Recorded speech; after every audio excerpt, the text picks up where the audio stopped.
আমরা মুজিববাদের বিরুদ্ধে সংগ্রাম করছি, এটা ইররিলেভেন্ট। শিবিরের জামাতে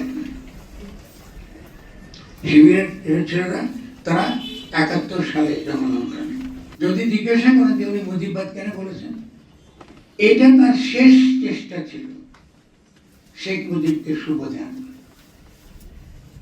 যে শেখ মুজিব একটা ইগোইস্ট লোক, সে নিজেকে বিরাট কিছু ভাবা শুরু করেছে, ইতিহাসে মহানায়ক হয়ে গিয়েছেন উনি।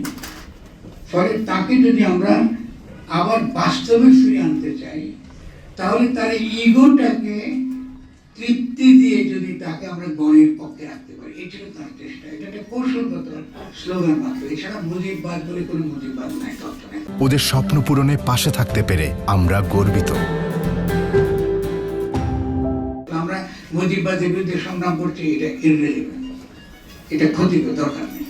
এবং এনসিপি আরেকটা বড় ভুল করেছে, শিবিরের সঙ্গে বিরোধিতা, শিবিরের জামাতে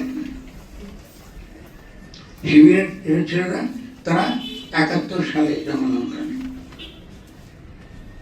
আমরা যে চিন্তার কথা বলছি, আমরা যে নতুন চিন্তা গড়ে তুলছি, সেকুলার বনাম ধর্মীয় বাইনারি ভেঙে দিচ্ছি, সেখানে অবশ্যই শিবিরকে অন্তর্ভুক্ত করতে হবে, নাহলে বড় ধরনের রূপান্তর আপনি করতে পারবেন। তর্ক হবে, বিরোধ হবে, কিন্তু আপনি তাদেরকে বাদ দিবেন। এনসিপি শুরুর দিকে শিবিরকে বাদ দিয়েছে, বিরোধ তৈরি করেছে, এটা ঠিক করেন, এটা কৌশলগত মারাত্মক বলে। তার কিন্তু পরিণতি আমরা এখন দেখছি, এনসিপি বেশি পরিণতি হচ্ছে।